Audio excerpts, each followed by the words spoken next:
Welcome to the Manx Theatre Podcast. Come on to the theatre! Hello, and welcome back to episode 43 of the Manx Theatre Podcast with me, Neil Callin. Thank you to everyone who's listened to our previous episodes. If you're brand new to the podcast, welcome along and thanks for joining us. In this podcast, we like to try and keep you up to date with what's going on in the theatre in the Isle of Man, chatting to the cast and creatives of upcoming shows to find out a little bit more about the shows and the people behind them, and also what our Manx born and bred performers are doing further afield. Coming up on this week's podcast. I'm joined by Peter Shimmin, who is the Creative Development Co-Ordinator at Kensington Arts. You can still listen to all of our previous episodes through all the usual podcast outlets and at manxradio.com/podcasts. Whilst you're there, make sure to give us a like and click subscribe or follow or whatever it is you need to do to make sure you never miss an episode. In previous episodes and on our social media, I've mentioned that a large number of NODA nominations were received by both Centre Stage Productions for their 2021 production of Annie and 2022 production of Grease, and the Douglas Choral Union for their 21 production of Shrek the Musical and 2022's Hunchback of Notre Dame. Well, between them, they had 22 nominations, with a number of them in the same categories, including 2 nominations for Leah Carter in the Best Leading Female in a Musical category, for playing Sandy in Grease with Centre Stage and Esmeralda with the DCU in Hunchback. Well, the awards for NODA's North West District 2 were held at the Imperial Hotel in Blackpool on Saturday the 4th of February, with a large contingent representing both societies travelling over for the ceremony. Sadly, there was no Lynn for Leah this time around, but they did bring back 5 awards between them, with Casey Crane and Jordan McCormick winning Best Supporting Male and Female in a Musical for their performances as Kaniki and Rizzo in Centre Stage's production of Grease. The DCU brought home the other 3 awards, with Kelly Firth winning Best Programme Design, Liz Dixon and Steve Dakin jointly winning Best Musical Director, all for The Hunchback of Notre Dame, which also won Best Staging. It's a shame that the COVID-enforced delay to Sweeney Todd meant NODA rep couldn't make it over to see the show, as I'm sure there would have been a few more nominations and maybe an award or 2 for the Manx Operatic Society too. Now, as we record this podcast, the DCU are currently mid-run of Mel Brooks' Young Frankenstein. I've not had a chance to see it yet, but all the reports that I've heard so far have been fantastic and prove this to be a show that's not to be missed. Coming up in the next couple of episodes, we'll be catching up with Kate Cowley and Phil Bird from the Manx Operatic Society's upcoming production of Annie Get Your Gun, and also a few of the girls taking on the lead roles in St Ninian's High School's production of Six at the end of March, which tells the story of the wives of King Henry VIII. Make sure you keep up to date with what's going on between episodes by following Manx Theatre Podcast on both Facebook and Instagram and at Manx Theatre Pod on Twitter. Okay, down to business. I'm joined on the podcast today by Peter Shimmin, who is the Creative Development Co-Ordinator at Kensington Arts and a well-known performer in his own rights. Peter, welcome to the podcast. Hello, everyone in the podcast universe.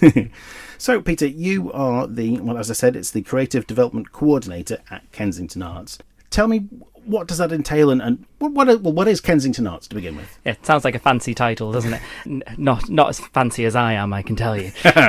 So Kensington Arts is it used to be the Youth Arts Centre previously.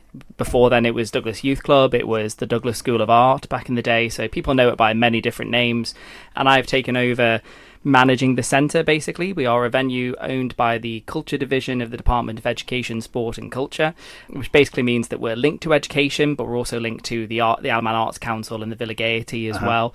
So we're kind of like a smaller version, Baby Gaiety, as I like to call it, and it is an opportunity predominantly for young people to develop their skills in all different artistic disciplines. So art, music, dance, theatre, backstage, creative writing. We do a little bit of everything at Kensington. It's always historically been focused on the education side for young people.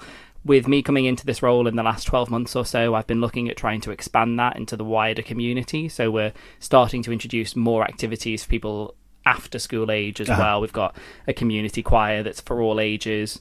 The rock music project Soundcheck is also based at Kensington Arts, and that now has an 18 plus contingent as well. So I'm slowly but surely starting to create this kind of new community hub for the arts rather than in just Central being Douglas. purely a youth organisation. Yeah, and there's nothing wrong with being youth focused. It's great that we have so much opportunity for young people to get involved in things. As much as they don't seem to think that there's anything out there for them. If you come down to Kensington Arts on any given day of the week, there's always tons of stuff happening. But it's also then nice to look at what we can do for the rest of the community as well. So that's things like making partnerships with charities. We have the Alzheimer's Society and Manx Care using it for various activities. Right. And some of the societies come and use the venue for their rehearsals and things like that as well. So I'm really proud of what I've done so far, and I think we've just got to go onwards and upwards with it. Brilliant. So your role then, what's the main sort of tasks of your role? Yeah, so I would say that I'm kind of I've become like the brand ambassador for the venue. So I go and do things like this. I talk about the venue and what we do. I do all of the marketing side of things to promote the activities that are available at the centre. Previously, I did a bit of the drama teaching myself. I did the assistant director job for the National Theatre Connections show last year, which is managed by David Dawson. So my job now is kind of managing the team of art staff that we have. Got about 30 casual arts professionals that run various different clubs. So kind of making sure everyone's in at the right place at the right time and all those things. It's a big logistical thing for me. And then kind of the management of the venue itself. So I'm also the person who's buying all the toilet paper to make sure that we can flush the toilets properly and all those things. So it's an all-encompassing job. But I think my background has mainly been operational in previous roles that I've done. I've done logistics management and operations. I've worked in customer service, so I'm also the voice when you answer the phone is me, and I tend to know what's happening and what the questions might be. And then from the marketing side, I worked in marketing for a couple of years, so trying to grow the brand, as it were. So it's a varied role, which I really enjoy. So a role with many hats. It is, spinning plates, you could say. Brilliant. So actually, last year as well, as part of the Alman Awards of Excellence, Kensington Arts got the Diversity Champion Award. Yes, it was really great. The venue itself has always been, I think, a safe space for some of those people who may be from minority communities or have felt like they didn't fit in at times. You know, I myself went to the Youth Arts Centre, as was back in the day, and did Manx National Youth Theatre. And it was kind of an eclectic mix of people of different ages, different backgrounds, people with disabilities, things like that. And Fiona Heller, who was my predecessor, it was a big thing for her to make sure that everyone was included and inclusivity being really important. And I wanted to carry that through when I came into the role. I'm a queer person myself. We have a lot of members of staff who are part of the queer community.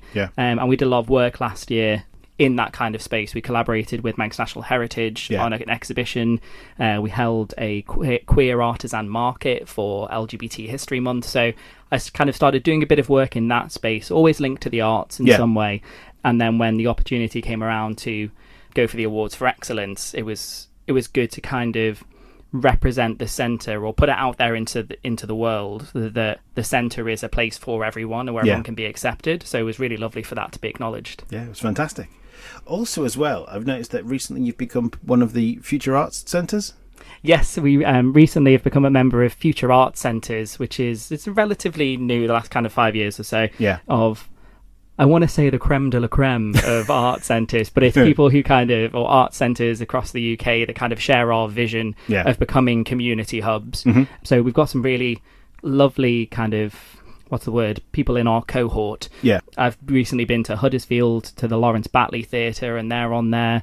Some of the art centres in London and across different places. Not maybe the massive ones that everyone has heard of, the ones who are kind of up and coming. That was something that we wanted to kind of try and hang our hat on, that, you know, there is a bit of credibility happening to what we're doing, and I think that started to go that way as well. It sounds like it's a great sort of community type thing as well. I mean, obviously there's the working in your local community, but actually sort of creating a wider community that you can feed off each other, and you can talk to each other about the problems that you've had and maybe how you've worked around those and developed things within your own areas. Yeah, definitely. I mean, we have a programme at the Senate called Connections, National Theatre Connections, but that as a term, connecting to people, is a really core part of anything related to creative arts. You know, when you rehearse for a play, you're connecting with different people. When you create music, you're connecting with them, and I think that those connections that we can form with different art centres, hopefully it's just going to make my job a lot easier. You know, I'm a firm believer in not reinventing the wheel. If I find that, if I find that there's an art centre who's trying to do the same sort of thing as we are and some of the tactics they've used, and find out what successes they've had, see if I can replicate some of those ideas or kind of ideate on them and create new opportunities, I think is a really great resource to have. So Yeah, I think it's early in the journey, but there's a few things lined up that I think will help to build that kind of reputation element for us. Great. Now, you touched there on the National Theatre Connections. I believe there's a couple of performances coming up for this year. Yeah, so we will have our home performances for the new National Theatre Connections show. So for those who don't know what National Theatre Connections is, every year the National Theatre commissions new playwrights across the UK to write plays for young people.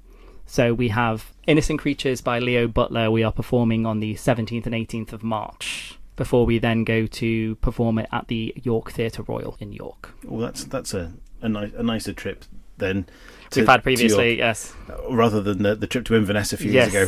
Yes, and luckily when I was the assistant director last year, we went to York as well. Yes. So it's quite nice for me that we've got effectively the same journey 12 months later, and we've made a nice connection with the staff at York. And last year's group, which were a really wonderful bunch of kids, also were chosen to go to London and perform at the National Theatre, which is kind of it's not a competition. The festival itself isn't about being the best of the best, but these 10 shows that the National Theatre commissions, they perform one of each show in London, and ours was chosen to be the representative for Hunt by Finn Kennedy. So what an opportunity for these kids to have done a show on the Isle of Man, a show in York, and then take it to the National Theatre stage. Brilliant. And what a thing for me in the first year of the job for us to have had that success. And it's kind of built on the work that Dave Dawson's been doing for the last few years on the programme, which is great. Got to take a business trip to York and to London. Oh, I know. It's been amazing. Well, actually, it was a lot of, it's also, looking after the kids getting on the tube. So I had elements of stress throughout that entire, but it was, a wonderful experience. So I don't know if we'll be chosen for London again 2 years on the bounce, but regardless, it's a fantastic opportunity for young people to get involved in new creative contemporary writing. This one's quite a dystopian futuristic type vibe thing, if people are into the sci-fi type stuff. So really excited for that show, which is on in March. Brilliant. And with the National Theatre Connections as well, when they go away, whether it's to York or whether to London, there's lots of workshops and things around, isn't it? Rather than just they're there for their performance. But yeah, it varies from partner theatre festival to partner theatre festival. So there's been previous times where you go away for a week and you have 5 days worth of workshops as well as doing your home performance, and sometimes you just go over and you do your show and you have a workshop in the afternoon and then you watch another show. So it can vary, but I think the format works really well, that the young people are getting the opportunity to stage their play in a new venue. They're getting to watch other youth theatres performing in that venue, but also that they collaborate with theatre professionals that the National Theatre have connected with, and they do a kind of masterclass in improvisation or physical comedy or physical movement, various different things, which will just enhance their skills. And it's all well and good us doing the same type of drama workshops when you hear it from someone else, that maybe they have a bit more respect for than they do than me. Exactly. I think it works really well, and also they get the opportunity to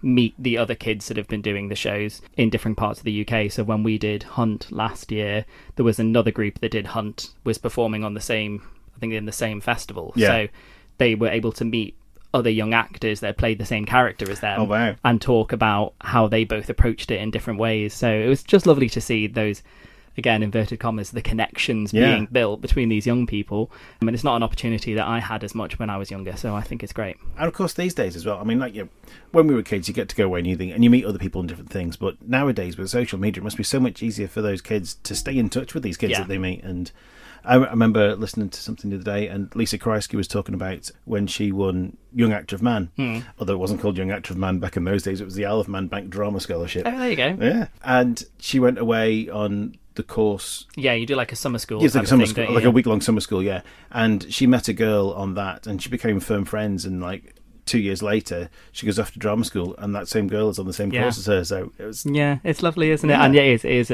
I suppose, in ways a lot easier for the kids to keep in touch. Like when we were there at the National, all the kids, when they met each other, were all exchanging their Snapchat usernames and stuff, and you're thinking, okay, it's very nice. And I'm also part of that kind of my generation. I think also, when the Facebook thing started happening, when you became friends with someone on Facebook, you're just connected to them for life, basically. So there's people that I met once doing a show. I lived in Barcelona for a while, and I did a show. I met various people then, and I did a show with someone once that I'm still connected to on Facebook. So every now and again, I get these posts from Barcelona, and it just reminds you of that time in your life. I've got... I wouldn't like to say how many people I've got on Facebook, but there are people you'll do a show with, and you'll rehearse with them for 3, 4, 5 months over a winter or over a summer period. So you become really good friends with them. But then they don't do a show for a couple of years, or you don't do a show for a couple of years, and then you don't see them again. It's you lose like touch, yeah. And they're still there in your friends list. Yeah. So today it's the birthday of one of my friends who was in a show that I did back in 2004. Oh, it's nice. It's like, Owen, happy birthday, Owen. Happy birthday to you. Yeah, and he played Brad in Rocky. In the Rocky Horror Nice. Show, yeah. So it's still keep in touch every now and then. Yeah, It's it's great. good. And he's still working down in London in the business as well. Yeah, which is there you great. go. So aside from the theatre connections, what other productions have you got coming up over the next few months? We got a busy year, Yeah. we're really pushing ourselves back into the musical theatre space as well. So we are doing, first is Everybody's Talking About Jamie Teen Edition. Love it. So it's relatively recently released in the UK, across the UK for school venues or young youth arts venues to do Everybody's Talking About Jamie originally based on the documentary about the teenage drag queen that then became a successful stage musical. Yes. So they've done a bit of, the typical sort of changing some of the language, changing some of the music to make it more appropriate for a teenage audience. But obviously the theme is still very much the same. Yeah. And it's a really lovely show. The music from it is incredible. The characters are great. The costumes are going to be great. And it aligns, we were talking earlier about the Diversity Champion Award. It's in the queer community. Yes. It's a really good kind of message to put across that aligns really well with the type of people that use our venue or that we're trying to connect with. So Jamie is on. We're doing kind of some auditions in the next month or so, and then we're doing an intensive rehearsal period in the Easter holidays, which is April, to then rehearse Monday to Friday, 1 week, Monday to Friday, the next week, and be performing it at the end of that week as well. So that intensive 2-week musical theatre rehearsals, I've done it previously. It's quite a stressful time. Yeah. But as long as you learn your harmonies beforehand, then I think we'll be okay. Yeah, well, I've done that before myself in the past. Certainly with back in the day of the Dick Ray summer seasons, and it was quite common. you'd have 2 or 3 weeks learning one show, and whilst that show is on in the day, you're rehearsing the show that's following on the 2 weeks after exactly. that. It's like old school rap, isn't it? Yeah. And it's funny how quickly you get into that habit of learning a show in 2 weeks. But I guess it's that. I mean, if you think about how many hours we probably do over 4 or 5 months, a couple of nights a week, it's probably not far off the same as doing a 12, 14-hour day for 2 whole weeks. Yeah, 100%. Yeah, and with the the added bonus of the fact that you haven't got a week in between to forget the dance routine. Speaking yourself, I've never forgot a choreography routine. No, you're 100% right. Yeah, so I think that's going to be a really great experience for the teenage kids. Yeah, and then in the summer, for our sins, we are doing Disney's Frozen Junior, the musical. I say for my sins just because obviously it's a great opportunity to get lots of kids in. Disney is a big pull, and Frozen, the musical, is again, it's a newer production. It's only recently been released. Every little girl across the island wants to be Elsa, you know, or Anna. Actually, it's more Anna than Elsa, I think, at the moment. And it's a lovely, lovely play. It's one of those kind of condensed into a 60-minute one-act thing, which some companies have done before at the Gaiety. So we're dipping our toe into that kind of space. It's being modern and doing a contemporary musical, but it's catered also for the younger side. So you've got kind of starts at age 8 and goes up to 18. So I'll have the full range of kids playing the different parts. So I think it's going to be a exciting show. I'm trying to think about the right words. I'm thinking about the fact that it's, icy and Christmas themed, and we're doing it in summer. But I think that's going to work quite well. And a great opportunity for young people to show off their skills. Brilliant. And with any luck, it'll coincide with Sam's summer holiday. She'll be able to pop home and pop in. That would be nice, wouldn't it? Get her to do a ribbon cutting for us. If you're available, Samantha Barks, we'd love to hear from you. Anything else that you've got coming up? Well, theatre-wise, we have regular drama clubs. So we have Drop-In Drama, which rehearses every Thursday. It's like a just come along and get involved in drama. That's for the age 8 upwards type of group, and means that kids, that were like me when you were in primary school and early secondary school, that really want to kind of start to dip their toe into the world of acting. It's very like free, casual drop-in club where you just come and play lots of drama games, which who doesn't love. But for the more serious ones, we've recently been doing drama school preparation, which is on a Thursday for those young people don't want to say kids because they're, the Yeah. older teenagers, that are wanting to go to drama school. When I was 17, 18 and I was convinced that I was going to be a famous actor and everything was all going to go my way. Yeah, Yes. I've all been there. Yeah. But how do you do that? What kind of guidance do you need in order to try and get into drama school? So I've got a wonderful member of staff called Louise Beckett, who was previously a lecturer at Arts Ed and at Central School of Speech and Drama. Oh, wow. So very good credentials. Yeah. Actually. Is bringing her kind of wealth of experience, mainly in kind of voice and acting, to help people with their monologues, develop their body and voice skills. And then through the drama school application process, at the moment it's a lot of uploading self-tapes, Yes. which is relatively new to a lot of us. So kind of helping with that element of things. And we've got a few young people who have got into drama school and some that are waiting to hear back. So that's been a really good one from my side of things to hopefully in a way plug into the education side of things. Yeah. Because when you are 17, 18, 19 and needing to choose your options about what you're going to do at university, it can be quite confusing if you just went to your high school advisor to say I want to go to RADA. Yeah. How do you know that? Yeah. Who knows exactly how to do that? And no one does. But I think it's good to get some advice from people that've worked in the industry. And hopefully just give some support to those people that are looking at taking it on really seriously. And I think the island's done very well in that aspect over the last sort of 10, 15 years anyway, because with some of the professional directors that we've had through the Manx Operatic Society and the Douglas Choral Union, and musical directors as well, professional musical directors coming in, they've been able to give these kids coming up some great guidance and some instruction, and also just pushing them in the right direction as well. 100%. And it's I think that kind of thing was really starting to take off in the time that I was at school. There were some really good success stories just before I tried to go to drama school, and then in the 5-10 years since I've left, we've had loads of people go to Arts Ed, or people going and do the 1-year musical theatre courses and then seeing some good success. You've spoken to a few of them on your podcast yourself. It's great to see Manxies, having success in other parts. Obviously, if you want to go to drama school, the very small majority of people have that level of success. Yes. So we're incredibly lucky that as an island, we have quite a few people that we can point to. Yeah. And that kind of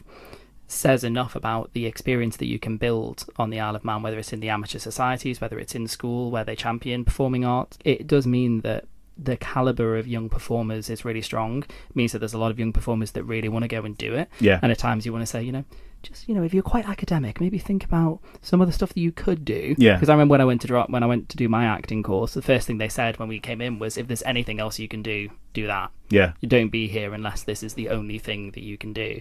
And I just kind of sat there 18, a bit naive, thinking, well, yeah, I'm definitely going to be an actor. Yeah. Then I was also like, but I could probably do some other stuff as well. Yeah. So I'm not too sure. So it's about giving kids the opportunity to explore all of the options, right? And I think the Isle of Man theatre scene does a lot for supporting young people with those interests. Yeah. So you just saying that when you went away, you did a BA Honours in acting at Arts University in Bournemouth. I was, yeah. A lovely place to world. It's a place I know very well nowadays. I've got family down in Bournemouth, so it's a lovely place down there. It's lovely, yeah. I've just found their TikTok. I've just found out they have a TikTok account, and there was I just searched Arts University Bournemouth acting degree, and it's all the ones who are currently on the course doing through like a day in their life on TikTok, which is lovely to see. It was a really great venue. I was happy to do a university experience. I auditioned for a load of the London drama schools and had some recalls. Didn't get all the way through, but I remember I think at one of the central auditions they were saying to me, if you're on the acting course, you're going to be up at 7 o'clock in the morning doing cardio. And I was thinking, oh god, I'm not sure that I actually want to be doing that when I could be going to freshers parties. So I think I definitely leaned on that side of wanting to get the university experience. But AUB was really good that it was a creative arts university, so everyone who was on a course was in a creative arts. I lived with a fashion designer, costume designer, arts and events management, graphic design, animation, and then I was the less creative one doing acting. And it was really great to still have that university experience, living in halls, having a proper freshers week, drinking too much, and then going to a movement class in the morning. It was really good. It's not to say that you don't have that experience in drama school, but it's very full on in drama school, and I still got full-time training while still making those connections with. I think what I really enjoyed was making connections with people that weren't actors. Yeah. Because it can be quite intensive, as we all know, in a rehearsal period. If I had to then be at rehearsal with people all day on my acting course. Emoting. yes, always emoting or over-emoting, Yes. and then live with them, I would have struggled. It can get a bit tense at times, I Yeah, imagine. yeah. So I think they kept me grounded. I Yeah. think the people that I worked and lived with at uni. So yeah, had a really great experience at Bournemouth, and it's a beautiful. Is that a town or a city? I think it's a city. Yeah, we'll go with the city. Yeah, great Yeah. beach. I mean, yes, great beach, yes. And the beach huts are marvellous as well. Yes. That's another conversation for another day. But also, all those different people, though, that you were living with, that's basically everyone you need to put on a show, really, isn't it? Oh, yeah, 100%. Yeah. And that was what they were really big on with the course. If anyone does want to check out Art University Bournemouth's acting course, the great thing was that they also pulled together the makeup course and the costume design. I did a unit on film because there was a film course. So when I needed to get my show reel together to go out for my spotlight and do auditions, I just did several short films because they needed actors to do their film assessments, and we wanted experience doing short films. So you could put all of that stuff together. Brilliant. That meant, you definitely had the connections that you needed. Yeah, well, that's great. I mean, that's perfect. Then each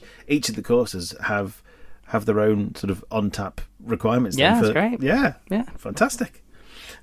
So you also touched briefly there before that you worked a little bit professionally afterwards, and you were off in Barcelona for a while. Yeah, I did. My first job out of my acting degree was about a year doing theatre and education in Barcelona. So I lived in Barcelona and I worked for a touring theatre company that would go mainly into schools and do shows for the primary school kids to help their English skills. Yeah. So I think I learned 6 or 7 two-hander shows. There would be things like Jack and the Beanstalk or Little Red Riding Hood, Cinderella. Fairly simplistic language because, they're primary school age children learning a second language, but very engaging and, high energy and bringing kids up on stage. So panto elements to it. Yeah. And I did that for about 9 months, living in Barcelona, but driving to various different parts of Catalonia in Spain. I did a tour in Madrid for a week. I went up to the Basque Country, and I go to anywhere within a 3-hour driving radius of Barcelona. Right. We'd be there at the school at 7 a.m. in the morning. So sounds horrendous. it was. I tell you what, I then did a theatre and education tour in the UK, and that made me look back on Barcelona very fondly because they had a far more kind of laissez-faire attitude to things than when you're in the UK, which is a lot stricter. In Huddersfield in the rain. Yes, also very sad, kind of eating a sandwich in the van in somewhere outside of Wales versus in Spain they have what is it in the middle of the day? They take their siesta. Yeah. So you'd have a show in the morning, you'd drive to somewhere else, and then you'd have sort of time for a 3-course meal in between doing your next performance, sometimes with a bit of wine.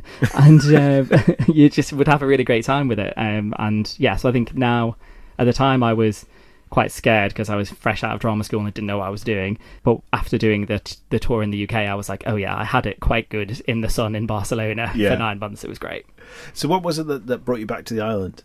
Yeah, so I'd done the Barcelona thing, I'd done a bit of touring in the UK, and then I lived in London for about 5 years. And the inevitable thing when you're trying to be an actor in London is that you have to find other jobs in order to support yourself. So I kind of took the acting thing into a more amateur place, and I joined amateur societies in London in order to kind of keep up my skills and do shows that I enjoyed.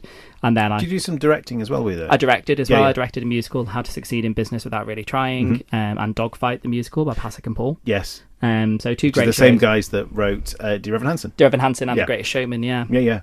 So I got that experience. I got what I loved about theatre from the Amateur Theatre Society called CEDOS, the Stock Exchange Dramatic Operatic Society. Oh, right, yeah. And they do really high quality shows in an off-West End venue. So I was getting my kind of creative fulfillment from that. Yeah. In terms of paying the bills, I needed the jobs the paid. So I was in marketing or customer service and logistics, things like that. And I remember it was January, February 2020, I'd bounced around jobs a couple of times trying to find something that suited, and I got made redundant from a marketing job for a hotel chain. I was working for a hotel chain, and they had a big expansion, and then they got too big and they needed to cut a load of people. So I got put into redundancy and had a crisis of conscience and started seeing a therapist and was like, I don't know what I'm doing with my life anymore. Why am I here? What do I want?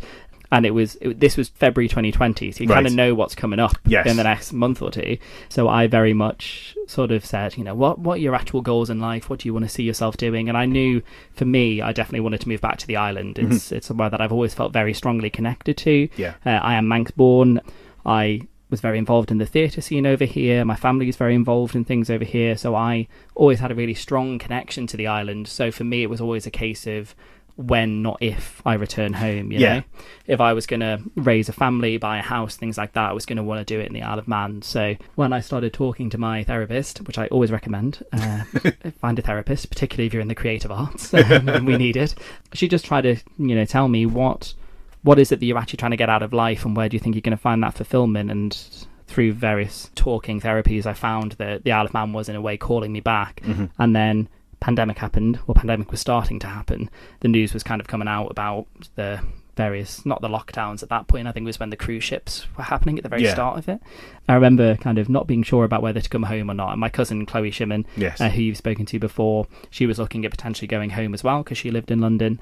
And I spoke to my dad on the phone. I was like, I don't know if I should do this, or I'd found a temporary job, so I was like, maybe I just need to kind of see what happens. And he was like, it's up to you, son, you do what you want to do. He's very much, it's always your decision. But then he was a bit like, but if I were you, I would probably come home. and I'm thinking, okay, there's something in that, probably. So me and Chloe drove back home and got the boat, and we landed in the Isle of Man. I think it was the day that they implemented the closure of the borders. Right, okay. Or the one where, you had to do the 2-week isolation no matter what type of thing. So we got in right at the right time. And, I could kind of thought it was going to be temporary or not. I was kind of see what happens and just feel safe. Be a few weeks, wasn't it? You know. And then I did my mental health really improved, being near to my family, being near to my friends that are over here.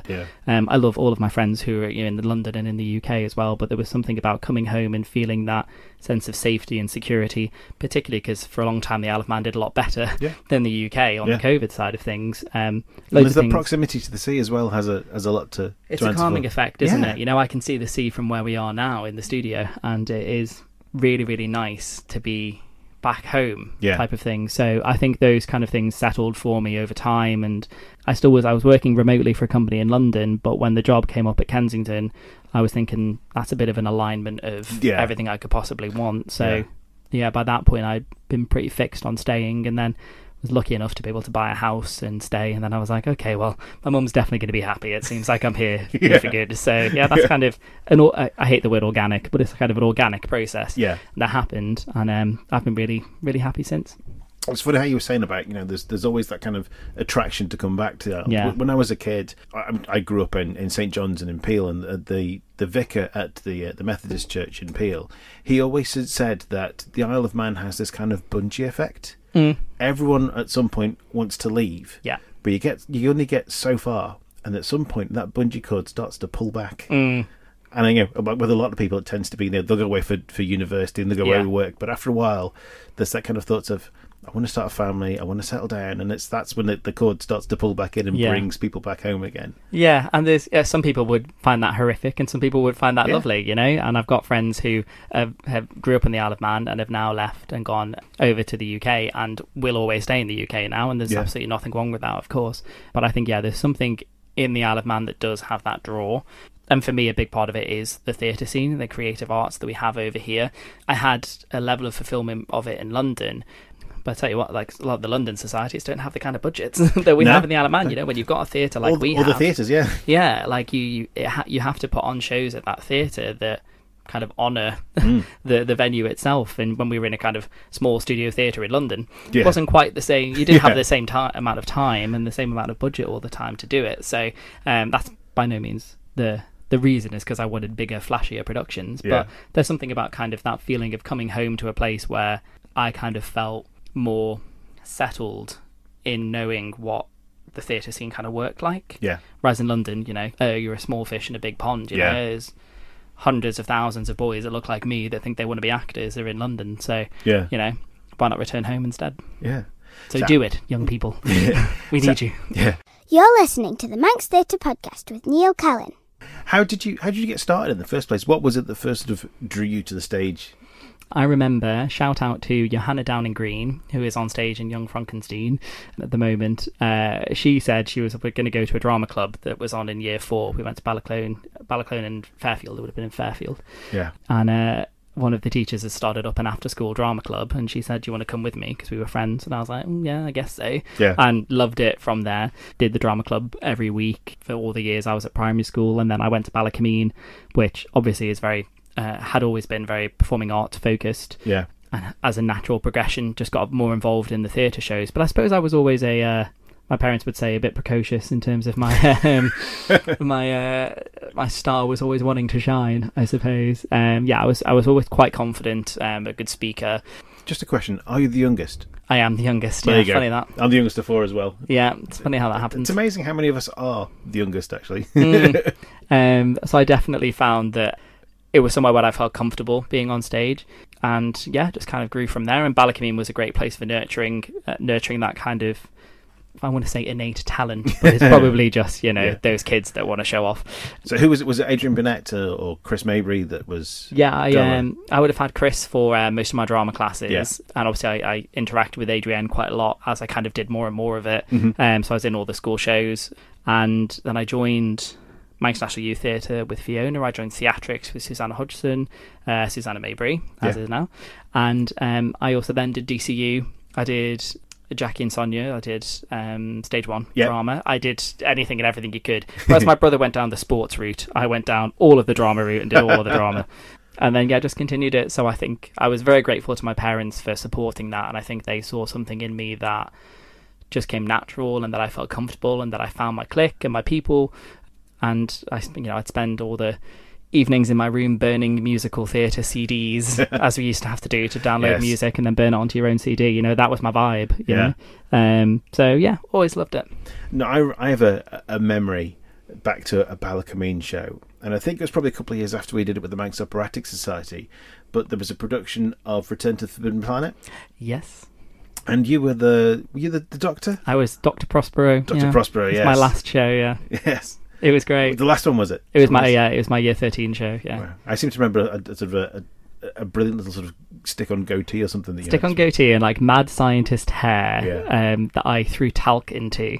I had to look like I'd sort of been awakened from a dusty sleep, and I just would dump an entire bottle of talcum powder onto my head and do the monster mash and shake it everywhere. And I remember being on the raised balcony for the finale, and it was the last night, and I had poured the entire tub of talcum powder on my hair. Well, you don't need it anymore. Well, yeah. And I was like, go out with a bang. And I sort of threw my head down, and all of the talcum powder just went everywhere across the stage, and then it went into my eyes and my contact lenses. I then had to go down the stairs, go back on stage for the final dance with Johanna, and she had to kind of guide me because I couldn't see, because all this talcum powder was in my face and all over the floor of the stage. It was fantastic. It was a way to go out. And then they did a nice little speech about my last show, and I was just there saying, I'm not crying, it's just the talcum powder in my eye. So obviously that wasn't your first role. What was the first role that you ever played? I would say, for a lot of us, it would be nativity type of things in school, wouldn't it? So I'm pretty sure I was robbed of the role of Joseph in the nativity, and I played the innkeeper with the tea towel on my head. Pivotal role, though. Yeah, Pivotal very role. important. Wouldn't have happened. If it were, well, he would have been born, but he would have been in the barn. But I think the one that comes to mind for me in terms of kind of seminal first performance was probably I played Fat Sam in Bugsy Malone. With Theatrics, and I remember Bugsy Malone, fantastic show. You're kids and you're doing cream pies and splurge guns. And, was that with Alex Maxwell? No, this was an OG performance. So it was me with Lorcan O'Mahony. Oh right. Was Bugsy, and Matthew Lorcan was Bugsy, I think, and Matthew McBriar was in it. Right, yes. And I remember Lorcan driving the pedal car that we had down that rake of the Gaiety stage going down towards the orchestra pit, and I think I must have been 12, 13 or something, and I'm going screaming, just seeing my life flash before my eyes, and Lorcan's just loving life. So so that springs to mind. What about when you sort of moved on to the DCU? What were the sort of the bigger roles that you did there? Bigger roles at DCU. Well, I was in the Les Mis in 2009. The first time it was done on the island was fantastic. I was one of the students. I was one of the students that gave one of the fake prop guns to, which is very exciting when you're about 16. And on the barricade with the turntable and all of that stuff. It was what a show, incredible show. I think my first show with them was Annie in 2008, I believe, where I was in the ensemble, and I think I was the dog catcher, and I had to throw this dog into a cage and got a little boo from the audience for it. Favourite role, and I'm sure you can ask me about my favourite role, but I think has to be when I did LeFou in Beauty and the Beast, where I was with Alex Toohey as Gaston, and I had the song Gaston, And it was perfect, you know. I was this small little guy with the proper costume of LeFou, with the like blackened teeth that he has, with that ink that they put on you. And I just had a whale of a time. It was my first kind of principal role in a wonderful Disney musical, and perfect part for me. So it was a great show, and you know, it's good fun working with Alex too as well. Sometimes. Oh yeah, he's a great guy. He's very mischievous. If someone's going to get you in trouble, it'll be Alex. Yes, I gave as good as I got. Yeah, I get a feeling that's probably the kind of show where things might have gone wrong at times. So what's the funniest thing or the strangest thing that's gone wrong on stage that you might have sort of been able to cover up and hopefully the audience hasn't noticed? Well, I think that the more observant will have noticed, and I'm forever kind of traumatized by it happening. But it was in Les Mis, and it was when, spoiler, everyone dies, and it was in the turntable scene where the students are dying. It was like the final battle, and they all get shot and die, and I'm kind of collapsing onto a table in slow motion, and there's a bottle of wine on the table that as I kind of lean onto it, my head knocks the bottle of wine onto the floor, and it starts rolling down towards the orchestra pit. So bearing in mind, it's this really like that's Star Wars, isn't it? But it's that like, kind of like really strong music, and everyone's doing their slow motion kind of dying, and you just hear that's it. Very subtle difference. Yes, but everyone's all slow motion and emotional, and the audience are weeping at all these deaths, and there's just this in real time bottle of wine just rolling down the lip of the stage, and I don't think that it hit the drummer in the head, but it might have. Good close. Yeah. I have a similar story to that from when I did chess the first time round with Manx Operatic Society, and close to the end of the show, this is when Anatoly has gone over to the Americans and he's playing the new Russian champion, and Ian Openshaw was the new Russian champion, and he had to sort of at the end stand up and just knock over his king. That's all he had to do to sort of to concede the game. But Ian, one of the nights, got a little bit too handy with his thing and swept half the pieces off the board. And dramatic effect. That's dramatic effect. Yeah. But one of the pieces, we had a raised roster at the back, and there was a central staircase. So one of these pieces came off the table and went down every step and rolled around to my feet, and I could hear it going like. But thankfully, it was just a point in the music where it was launching straight into a big piece. But if it had been a quiet piece, I'd have been gone. I'd have been in tears, and So I remember collapsing onto that table and just sort of slowly shaking at the realization that I've ruined one of these pivotal moments of tragedy with this sad bottle of wine in real time. It's not as if you can sort of try and grab it and pick it up. No, because I'm dead. I'm dead on the table. What can I do? Okay, so productions then. You've done lots of school ones, lots of amateur ones, some professional ones. Obviously shows there then with budgets of different levels. What would you say is the best and or worst costume that you've ever had to wear? They're both fairly recent, I think. I've had many a good and bad costume in my time, and I will say Jude Fullerton is behind both of these, so for good and bad reasons, and shout out to her for the work that she does. It's incredible. But shall I say? No, I'll tell you which ones they are. I was going to say I'll tell you the two costumes, you tell me which is worst and best, but you'll be able to work it out too quickly. The best one was one of the most recent ones in Hunchback.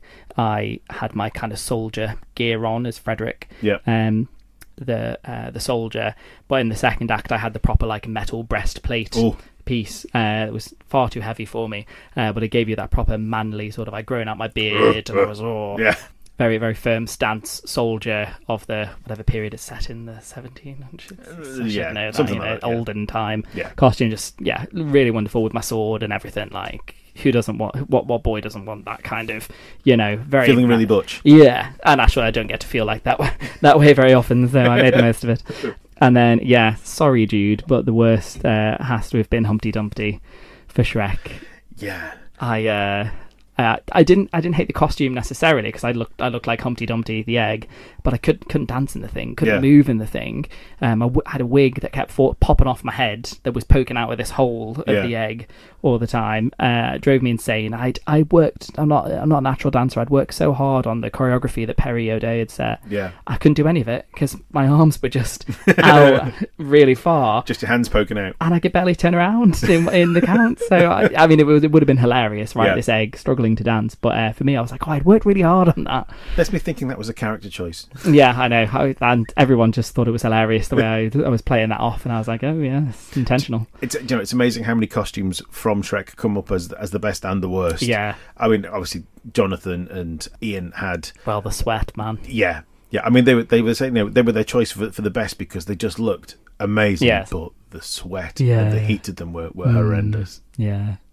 No, it was. Yeah, it was one of those shows. Okay, so this is one of our more interesting questions that we like to ask. The rest of them all boring, are they? Well, this one sort of changes things around a little bit. It gives some interesting answers sometimes, actually. This is the gender swap question.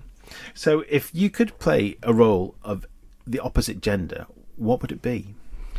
I've realised recently that I'm quite an angsty musical theatre kind of guy. Mm-hmm. It's probably still derived from my teenage days when I was, burning all of these CDs. Proper emo. Yeah, I was proper emo. I did a tap dance to Green Day once. I was that emo. Wow. Actually, that's a melding of emo and really quite high camp, actually.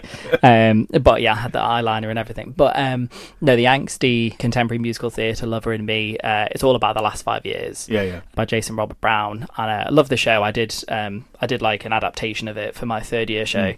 And I love all of the songs from it. I love Jason Robert Brown in general, but I love the musical, and I love Kathy's songs in the musical. I could never sing any of Kathy's songs as much as I try to in the shower, but Kathy in the last 5 years has got to be my choice. She's got some really powerfully emotional songs that every girl has tried to sing, sadly in their bathroom, and so have I.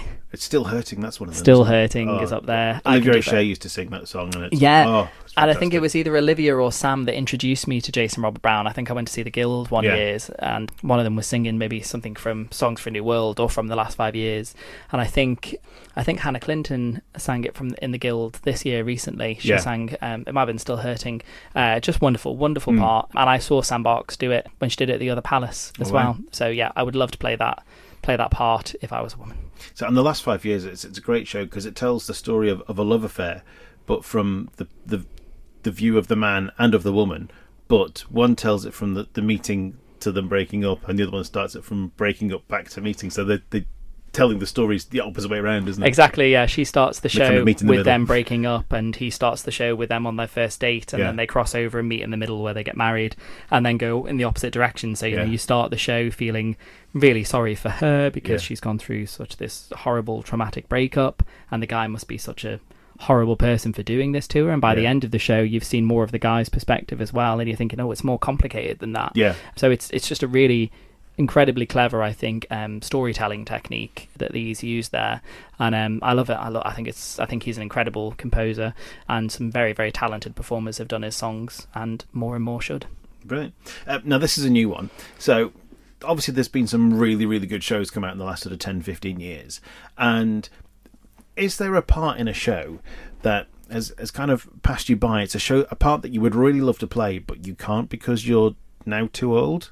I mean, for me, it's Dear Evan Hansen. Yeah. But at 44, I'm far too old to be playing that 16-year-old high school student. Yeah. What about you? I get that. I'm in my 30s now, so I am conscious of getting on a little bit more. I will say I don't know too much about it. It's a fairly new show to me, but I've started listening to some of the music from it, and it's incredible. It's called Epic. Right. It's called Epic the Musical, and it's basically a staging of the Odyssey, or the Iliad, or the Odyssey, or however you want to put it. So it's the story of Troy saga back in ancient Greek times, and it's the story of Odysseus, and the Cyclops, and the guy who plays Odysseus starts the show. He must be like 17, 18. This very skinny, young, attractive Greek demigod, practically, high tenor type of part that I do not have the energy for, do not have the notes for, and would not get away with playing that type of character now in my 30s. But it's a very, very new musical. It's very like electro funk. It's very, very Hamilton vibey as well, entirely sung through, and not just age wise, but I just wouldn't have the stamina for it these days anymore. So yeah, definitely Epic the Musical and playing Odysseus. Oh, just making a note of that one. I'll have look it up. One to check out. Yeah. Okay, so just coming to the end of things now. Then we've got our Spotify playlist. Now this came out about just after the first lockdown, and I thought, here's an idea about putting together the ultimate musical theatre playlist. Yeah. So Neil Callin and I, when we first set it up, we each put 10 songs in, and these are songs that are either songs that we've performed, they've come from shows that we've been in, or they just mean something special to us. Every person that's come on the podcast since has added a song to the playlist. Some of those choices we've got: Nicky Openshaw chose You Will Be Found from Dear Evan Hansen. Michelle Caine chose For Good from Wicked. Sue Tumman on the, not last episode, but the one before that, Yes. she chose All That Matters from Finding Neverland. Lovely. And Jordan McCormick chose Wouldn't It Be Lovely from My Fair Lady. Nice. So there's a nice mix there now. I mean, we're looking over, we're almost at 70 songs there on that playlist, so it's about 4 hours worth of music. So it's This is my jam, all of my playlists on my Spotify is this kind of vibe. Yeah. I love anything that introduces you to new shows. It's getting quite eclectic now, because when there's a real sort of good mix of old stuff, Probably golden age type stuff, yeah. And some really new stuff in there as well. Like Natalie Nixon, she chose a song called Immaculate Deception from a show called 35mm. Yeah, I heard of that. Yeah. But, so Peter, what is your choice, and what is your reason for adding? So hopefully this will do some reminiscing for you fairly recently as well, but I am going to choose Learning to Let Go from Elegies. Oh, yeah. So we were going to do Elegies together, weren't we? And Elegies was on in November last year with Lisa Kreisky and Chrissy Sutcliffe from Stage Door Ents. And I played Doug, and this was the finale song that I sang. Really powerful show. It's about kind of the AIDS pandemic, the AIDS crisis in the 80s and 90s. So it's a story of people's lives who were affected, whether that's young gay men who died from AIDS or other people in the community who died from AIDS. It wasn't just men, or people whose lives were affected. So I played one of the singers who hadn't died from AIDS, but all of his friends had, and his partner had recently died. And the song Learning to Let Go comes at the end of the show, where you've seen it's quite a hard watch, a lot of traumatic experiences of these people's lives, and I guess this song is the sort of acceptance of that, and the fact that although these people's lives were ended tragically, they still mattered, and they're still remembered in the people they've carried on. And it was a really, really important show for me as a queer person to be involved in. I sang it at Isle of Pride. Yes. It was my first big singing part in a show. I've done a lot of ensemble roles, but this was my first proper you stand there and sing, and I like to think it was quite moving. For those that watched, it was moving for me, and it's just a beautiful, not hugely known musical, and that song is touching and moving, but also has a bit of a vibe at the end of it. It gets you up and clapping and celebrating. I wanted to be up and joining in far earlier than I should have been. Yes, we did have a bit of that. So, and I think that's great. If you've got some kind of heavy source material here, to have something that gives a positive message at the end of it, I think it's really lovely. Smile. It does, yeah. So Learning to Let Go from Elegies for Angels, Punks and Raging Queens. Brilliant. Right, well, we'll get that added into the list. Nice. Peter, thank you very much for joining me today on the podcast. Thank you for having me. No problem. And we wish you and everyone at Kensington Arts all the very best with all your upcoming productions. Thank you. And I'm sure we'll have you back at some time in the future to tell us about your other things you've got on Yes, go. No doubt. Brilliant. Well, Peter, thank you very much. Cheers. You're listening to the Manx Theatre Podcast. Don't forget, at Peel Centenary Centre from the 2nd to the 4th of March, the Legion Players, in their 90th year, present A Bunch of Amateurs by Ian Hislop and Nick Newman. The play tells the story of fading American Hollywood action hero Jefferson Steele, who arrives in England, desperate to boost his flagging career. His plan? To play the iconic King Lear at Stratford. However, he should have checked the map, because this Stratford is not the birthplace of the bard, but a sleepy village in Suffolk. The cast are a bunch of amateurs trying to save their theatre from developers. When monstrous ego, vanity and insecurity collide with enthusiastic Amdram thespians, it's bound to be pure drama. Tickets are available from etickets.im/cc or from Celtic Gold in Michael Street in Peel. As Peter said there before, at Kensington Arts on the 17th and 18th of March there are 2 performances of their Innocent Creatures, which is their National Theatre Connections performance for this year. We also have the Everybody's Talking About Jamie teen edition from the 20th to the 22nd of April, and in the summer it's Disney's Frozen Junior from the 27th to the 29th of July. Well, with that we bring episode 43 to a close. Thanks once again to Peter for joining me on the podcast and telling us all about the upcoming events at Kensington Arts. You can keep us up to date with events at Kensington Arts by following them on social media or by visiting their website kensingtonarts.im, where you can book tickets and join their mailing list. Now remember to like and follow our social media pages to get notifications of upcoming episodes and events. Don't forget to check out our Spotify playlist by searching for Manx Theatre Podcast, and that's all one word. There's almost 70 tracks and nearly 5 hours of show tunes there to satisfy your musical theatre needs. If you have any events that you'd like us to talk about or promote on a future episode, you can contact us through our social media accounts or by email to manxtheatrepodcast@gmail.com. All that remains is to say thanks for listening, and I hope you join me again next time. I've been Neil Callin, and you've been listening to the Manx Theatre Podcast. Goodbye. The Manx Theatre Podcast, taking a look behind the scenes of Manx Theatre. And happier than actors alive for me.